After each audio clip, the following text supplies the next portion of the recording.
네, 내일 치러지게 되는 새정치민주연합 전당대회. 재미도 없고 감동도 없다, 이런 평가가 있는데요. 이런 평가들 속에서 막판까지 후보들은 진흙탕 싸움을 벌이고 있는 모양새입니다. 네, 이런 가운데 이완구 국무총리 후보자가 지명 이후에 자신에 대한 의혹 보도를 막았다는 취지의 녹취록이 공개가 돼서 적지 않은 파장이 예상되고 있습니다. 최근에 정치권 동향을 좀 짚어보겠습니다. RN서치 김미연 소장, 장한대 박창환 교수 두 분 나오셨습니다. 안녕하세요. 어서오십시오. 저희가 앞서도 이 내용을 먼저 보도를 해드렸는데요. 이완구 국무총리 후보자에 대한 내용부터 좀 짚어보도록 하겠습니다. 녹취록이 공개가 돼서 지금 파장이 좀 적지 않아 보이는데요. 소장께서는 먼저 어떻게 보셨는지 좀 들어보겠습니다. 일단 공직 후보자로서는 매우 적절치 않다고 저는 평가하고 싶고요. 예. 그리고 이제 보면은 이제 부동산 투기 등을 이제 의혹을 보도한 언론사에게 직접 전화를 걸어서 이야기했다는 그 자체에 대해서 국민들로부터 상당히 저는 비판을 받을 거라고 저는 보여집니다. 그러나 이것이 국무총리의 그 청문회를 총괄하는데 방해가 되겠느냐 하는 이런 문제에 대해서는 저는 그 부분에 대해서는 조금 좀 양해를 하지 않을까, 여야가. 큰 영향을 주지 않을 것이라고. 저는 큰 영향을 주지 않을 거라고 보고 싶습니다. 왜냐하면 지금 또 이완구 대표가 총리 후보자가 낙마한다면 정말 우리나라 전국이 정말 큰 혼란 속에 지금 빠질 수 있기 때문에 어쩔 수 없는 그런 상황이기 때문에 어떻게 보면 이완구 후보가 상당히 준비된 총리, 그동안 이렇게 모든 의혹에 대해서 모든 서류를 잘 준비하고 왔기 때문에 우리가 소위 자판기 총리라 이런 얘기도 붙이지 않았습니까? 그렇기 때문에 저는 이게 어떻게 보면 상당히 부적절하지만 그러나 큰 영향을 미치지 않는다고 저는 생각을 합니다. 일단은 본인은 사적인 자리에서 편하게 한 얘기다. 국민들께는 죄송한 마음이다 이렇게 사과를 했는데 청문회에서 분명히 이 얘기가 나올 거란 말이죠. 소장께서는 이제 별 영향이 없을 것이다 말씀을 좀 주셨는데 어떻게 예상하십니까? 별 영향이 없을 것 같습니다. 근데 그 상황이 정말 좌절감을 느끼게 합니다. 네. 사실 처음에 이 총리 지명을 받았을 때요, 많은 얘기가 나왔는데 준비된 사람이다. 자신의 정치적인 목표는 국무총리였다. 자기 관리가 철저한 사람이었다.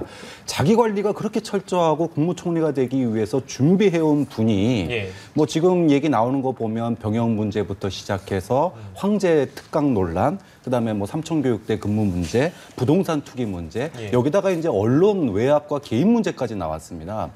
대한민국의 권력과 부를 가지고 있는 이 소위 지배층 그리고 주도층에서 자기 관리가 과연 이렇게 어려운 것인가. 우리가 인사청문회 지금 몇 번 작년 박근혜 정부 시작하면서부터 계속 문제가 돼 왔지만 준비돼 있다라고 했던 사람까지도 이 정도 나온다라면은 앞으로 도대체 인사청문회에서 우리가 기대할 수 있는 사람이 과연 누가 있을까라고 하는 좌절감을 느끼게 만들거든요.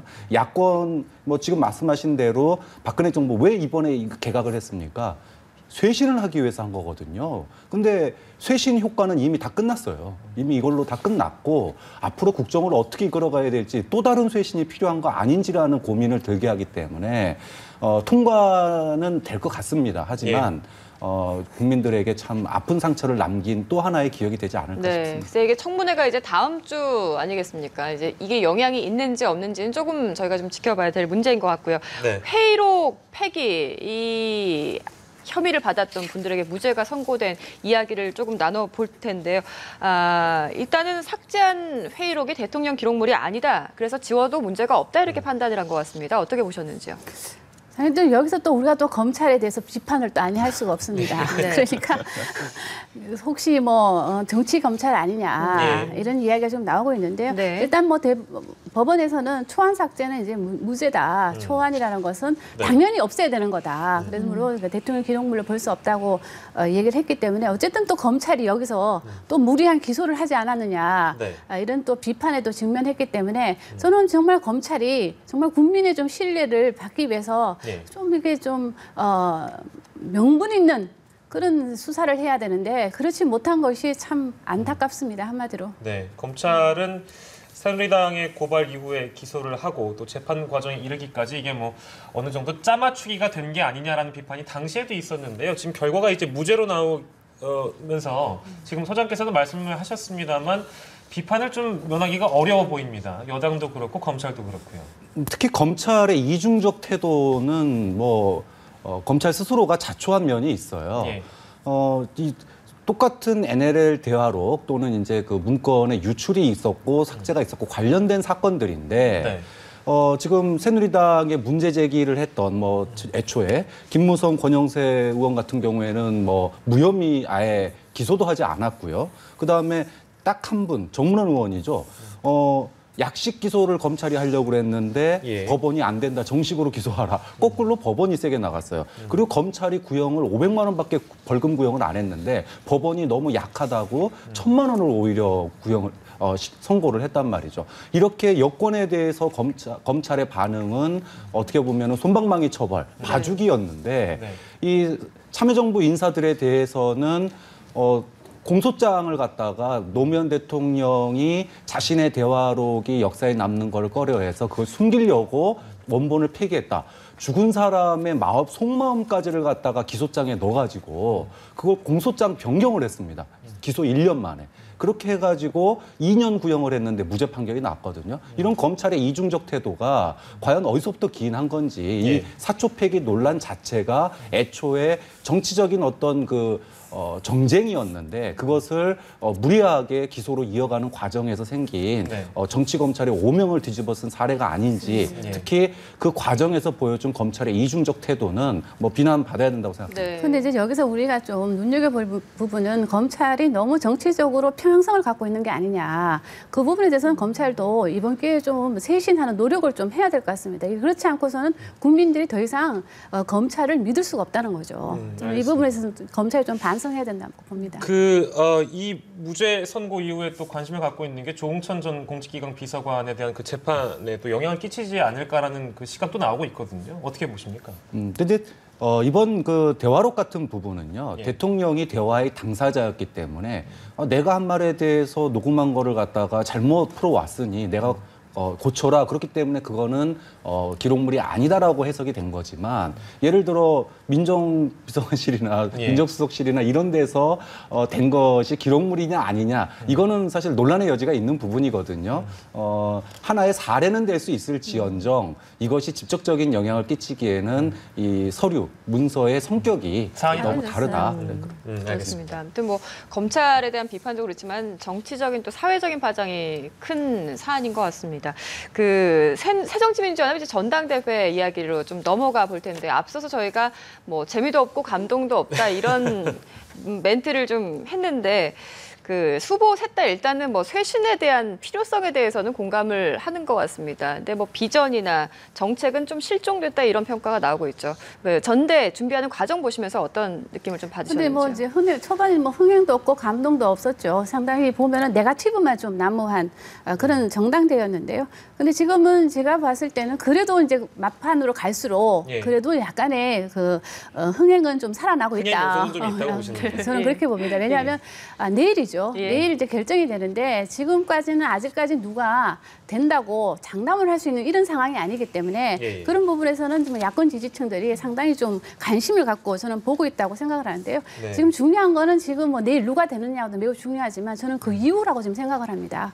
그 이후에 과연 이 새정치민주연합이 과연 단합을 할 수 있는지 통합을 할 수 있는지 이 부분에 대해서 저는 새로 선출될 지도부가 많은 고민을 해야 된다고 좀 보여지고요. 그리고 지금 본다면 그 좀 안타까운 생각이 좀 드는 게 막판에 가서 지금 그 누를 가지고 정당대회 누를 가지고 지금 양 후보가 지금 하고 있는 거에 대해서 저 야당 지지자들도 상당히 지금 실망을 하고 있거든요. 그런 걸 감안해 봤을 때 역시 새정치민주연합의 그 고질적 계파 갈등은 정말 해소될 수 있을까? 하는 그런 근본적인 의문이 남는 그런 정당대회라고 저는 생각을 합니다. 네, 서로가 이제 서로를 어느 정도 그 계파 갈등도 그렇고요. 토론회에 나와서 비방하는 모습을 보면서 아무래도 이 극단을 달려가기 때문에 이제 문 후보 같은 경우에는 정계 은퇴를 시사하는 발언까지 했는데 이게 결국에는 이제 박지원 후보의 추격에 배수의 진을 친 게 아니냐 이런 분석이 나오고 있습니다. 그런 걸까요? 이번 전당대회 보면서요. 작년에 새누리당 전당대회하고 좀 비교가 됐습니다. 전당대회가 축제로 치러져야 된다. 사실 이거 기대도 안 합니다. 새누리당 전당대회도 뭐 진흙탕 싸움이었어요. 근데 작년에 새누리당 전당대회에서는 기억에 남는 게 있습니다. 김무성 당시 후보가 자기가 당대표 되면은 청와대에 쓴소리 하겠다. 그거 하나는 기억에 남아요. 근데 이번 전당대회는 과연 3명의 후보가 뭐 여러 가지 말들을 하는데 국민들에게 어떤 확실한 메시지를 던지고 있는지에 대해서는 저는 그렇게 별로 기억에 남는 게 없거든요. 기억에 남는 게 있다 그러면은 어저께인가요? 누구와 당대표가 되든지 간에 이승만, 박정희 전 대통령 묘소 참배하겠다. 그거 하나 어저께 발표한 거. 그거 하나 기억에 남을 정도인데 예. 지금 배수의 진을 치고 그다음에 3호 비방을 하고 지금 문재인 후보 같은 경우에는 앞으로 자기가 3번의 죽을 고비가 있다. 당대표가 안 돼도 죽고 예. 그다음에 당을 살리지 못해도 죽고 총선에 져도 죽는다. 예. 이 얘기는 당대표 안 되면 사퇴하겠다는 뜻이잖아요. 그만큼 뭐 자신의 절박함을 그렇죠. 표현하는 것 같긴 한데요. 이거는 지금 전당대회가 죽기 살기 싸움이 돼버렸어요. 그러니까 예. 당대표가 그렇게 좋은 자리인지는 잘 모르겠지만 개파 간의 내년 총선과 대선을 둘러싼 예. 어떤 이해관계가 있기 때문에 그렇겠지만 그렇게 죽기로 살기로 싸울 게 과연 당대표 자리인지 아니면은 야권 지지자들에게 미래에 대한 희망의 메시지를 주는 건지 그런 점에 있어서 포인트가 참 너무 우리하고 다른 데 있구나라는 생각을. 근데 저는 교수님 말씀에 동의를 하지만 그 문재인 의원이 배수진 친 거에 대해서 물론 그 위기감의 반영이라고 볼 수도 있겠지만 저는 한편으로 보면 아주 큰 표 차이로 이기고 싶은 그런 욕망이 있는 것도 아니냐. 저 이런 생각이 좀 듭니다. 왜냐하면 이제 아까 지금 말씀하신 대로 박지원 의원하고는 상당히 지금 치킨 게임을 하고 있는 그런 양상이기 때문에 내일 정당대에서 만일 문재인 의원이 근소한 차이로 이긴다면 예. 상당히 대선 주자로서의 명분이 서지 않기 때문에 본인은 상당히 큰 표 차로 박지원 의원을 좀 이기고 싶은 그런 생각이 있기 때문에 저는 오히려 배수진을 친 게 아니냐. 지지층을 결집하기 위해서 좀 그런 시각으로도 볼 수도 있다고 저는 생각을 합니다. 일단 누가 되느냐도 중요하지만 사실 전대 이후가 더 중요하다. 그만큼 그 제1야당으로서의 어떤 입지가 굉장히 좀 좁아져 있다 이런 뜻으로 해석을 할 수도 있을 것 같은데 그동안에 참 굉장히 좀 실망스러운 모습을 많이 보였지 않습니까? 그래서 저는 그렇게 좀 생각하지 않는데 물론 실망스러운 모습을 보인 거는 사실입니다. 네. 사실인데요. 근데 정당대회의 효과는 벌써 나타나고 있잖아요. 정당대회가 진행되는 과정 속에 보면 나타난 여론조사 결과를 보면 새정치민주연합의 지지율이 상승을 했거든요. 그리고 문재인 의원의 지지율이 상승을 했다는 거죠. 한 여론조사에서는 반기문 총장을 지키고 1위를 했거든요. 그런 거를 감안해 봤을 때 물론 말씀하신 대로 흥행도 안 되고 감동도 안 주는 그런 정당대회이긴 하지만 그러나 나름대로 야당 지지층을 좀 결집을 해서 정당대회 효과는 지금 내고 있다. 저는 그렇게 평가하고 얻은 싶습니다. 면도 있다는 말씀이시죠? 그렇죠. 야당이 잘해서가 아니라 정부 여당이 세금 문제 때문에 많이 이제 지지율을 깎아먹어서 야당이 어떻게 보면 반사이익을 얻었다는 예. 분석도 있는데 그런. 그렇게는 아니 반사이익을 본 면도 있겠지만 그동안 2년 동안에 박근혜 정부가 들어서고 난 뒤에 새정치민주연합의 반사이익을 볼 수 있는 여러 번의 기회가 있었거든요. 그때는 예. 못 봤거든요. 그런데 지금 와서 본다는 거는 물론 조세 저항력이 그만큼 크다는 거는 인정을 하지만 그래도 그와 어울려서 정당대회가 있기 때문에 저는 그나마 새정치민주연합의 지지율을 견인하는 그런 역할을 하지 않았냐. 그렇게 본다면 흥행도 됐다고 저는 생각을 하는 거죠. 예. 일정 부분. 네. 일정 부분 이제 그렇게 봐주셨는데요. 이제 좀 정리를 하는 측면에서 말씀을 드려보면 아까 그 이후가 이제 문제라고 이제 소장께서 말씀을 해주셨잖아요. 글쎄요, 이게 잘 봉합이 돼서 이 지지층들이 다 모이면 좋을 텐데 혹시라도 분열될 가능성에 대해서 어떻게 보십니까? 지금 당대표 이 토론회를 보고 나서요. 예. 당 내부에서 나오는 얘기가 창피하다. 창피하다. 지지율 5% 까먹었다. 사실 그 지지율 잘해서 얻은 지지율 아니라고 보거든요. 예. 가만히 있어도 반사 효과로 얻은 지지율이고 어떻게 보면은 야권의 국민들이 관심을 기울일 가능성도 없다가 전당대회 때문에 강제로 시청하게 된 거예요. 국민들 언론 TV에 하도 많이 나오니까 예. 그래 저거 있었지 하고 죽은 자식 한 번 더 기대를 건 건데 네. 그거마저도 지금 까먹고 있는데 지금 전당대회 이후에 대해서는 사실 심각한 문제입니다. 박지원 후보 같은 경우에 경선룰 문제를 가지고 물론 이제 경선 완주를 얘기를 했지만 이 과정에서 탈당을 권유한 사람도 있었고 신당 창당을 권유한 사람도 있었다 이런 얘기가 공공연하게 지금 나오고 있고 예. 나 여기서 지면은 정계 은폐한다 이런 배수의 진 얘기도 나오고 있고 네. 물론 당장 거기서 진 사람이 탈당하거나 이런 일은 없을 겁니다. 근데 앞으로 이제 그 4월 재보궐선거가 있죠. 이 4월 재보궐선거 이후에 어떤 광주라든지 특정 지역 또 이런 성과를 내지 못했을 때 예. 탈당의 가능성, 분당의 가능성 이런 부분들은 지금 도처에 도사리고 있는 상황이라 네. 지금의 이번 전당대회가 과연 성공적이냐라고 했을 때 전당대회이기 때문에 새로운 리더를 뽑는다는 면에서는 뭐 역할을 한 거지만 네. 지지자 결집이라든지 아니면은 어떤 야권의 그 미래의 청사진을 그린다든지 이런 관점에서 보면은 그렇게 성공적이지만 것만은 아닌 예. 어떻게 보면은 실패한 전당대회 아니냐 그렇게 평가를 합니다. 근데 뭐 야당의 정당대회가 언제 항상 뭐 성공적이었던 기억은 별로 없는데요. 저는 기억을 해보면 예. 그렇기 때문에 그 야당의 정당대회에 대해서 지금 많은 비판이 있는 건 사실이지만 네. 저는 내일 누가 되느냐가 매우 중요하기 때문에 그리고 저는 내일 봤을 때 얼마나 많은 득표로 1, 2가 되느냐 누가 당선 1등으로 나오느냐가 저는 매우 중요하다고 보여지고요. 그리고 지금 뭐 새로 들어오는 지도부는 아마도 이런 모든 문제 제기에 대해서 너무 잘 알고 있기 때문에 네. 쇄신하기 위해서 저는 노력할 거라고 저는 생각을 합니다. 그만큼 네. 이제 국민들이 제일 야당으로서 좀 어떤 역할을 해주기를 바라는 기대감이 그만큼 큰 것 같습니다. 예. 저희가 이제 새로운 리더가 누가 될지도 관심이지만 이전에 이 어려운 야당을 이끌어왔던 분에 대해서 얘기를 좀 해보면 문희상 비상대책위원장이 이제 뭐 비대위 체제도 마무리가 됐고요. 점수를 줬는데 왜 주려면 저는 A를 주지 왜 굳이 A 마이너스를 붙였나 싶은데요. 뭐 어쨌든 상당히 높은 점수라고 좀 생각이 듭니다. 왜 근데 A 마이너스라고 붙였을까요? 그 마이너스의 의미는 또 뭘까요? 본인이 찔리는 게 있거든요. 그렇죠.